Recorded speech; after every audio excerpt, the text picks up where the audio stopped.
Assalamualaikum warahmatullahi wabarakatuh. Perkenankan saya Susilawati, mahasiswa Fakultas Syariah Prodi Hukum Tata Negara, kelas 3C.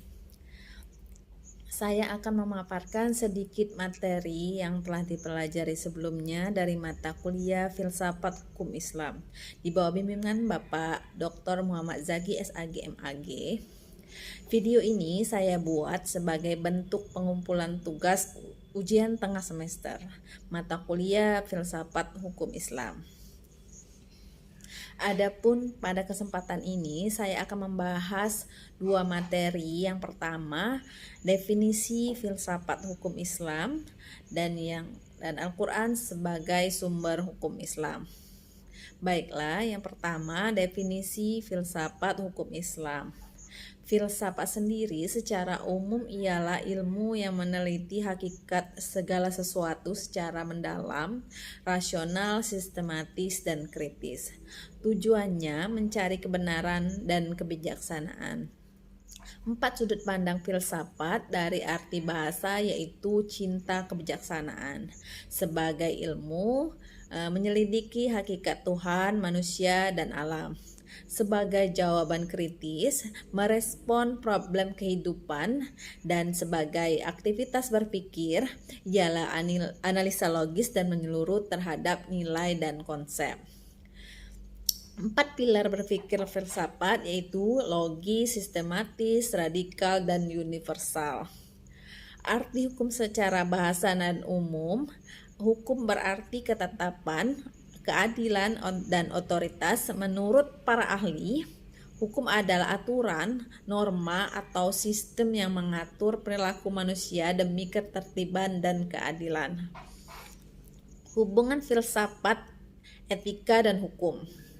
Logika mengatur pikiran, etika mengatur perilaku baik buruk, hukum mengatur tindakan manusia demi keteraturan. Jadi, hukum harus berlandaskan etika dan logika, bukan hanya aturan formal. Filsafat ialah cabang hukum yang membahas hakikat hukum, tujuan, nilai, dan keadilannya.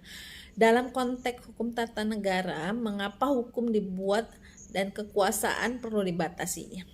Filsafat hukum Islam ialah filsafat yang diterapkan pada hukum Islam, menganalisa hakikat tujuan atau hikmah dan nilai hukum Islam secara ilmiah, sistematis, dan mendalam.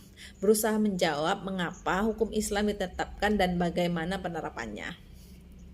Objek filsafat hukum Islam yaitu yang pertama ontologis, ialah hakikat hukum Islam atau unsur dan asasnya. Yang kedua epistemologis, sumber dan cara memperolehnya. Yang ketiga aksiologis, yaitu nilai dan tujuan hukum atau hikmah dan kemaslahatan. Tujuannya memperdalam makna hakiki hukum Islam dan dasar pembentukannya, dan manfaatnya memperkuat pemahaman, justifikasi, serta menyeimbangkan antara dinamika dan stabilitas hukum Islam. Baiklah, yang kedua, materi tentang Al-Qur'an sebagai sumber hukum Islam. Hakikatnya Al-Qur'an adalah konstitusi ilahiyah yang memuat nilai keadilan, tanggung jawab, dan kemaslahatan. Definisi Al-Qur'an ialah firman Allah yang diturunkan kepada Nabi Muhammad SAW, dibaca sebagai ibadah dan menjadi pedoman hidup.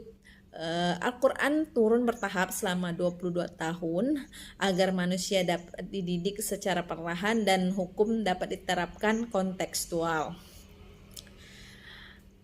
Al-Qur'an sendiri terdiri dari ayat-ayat Makkiyah dan ayat-ayat Madaniyah.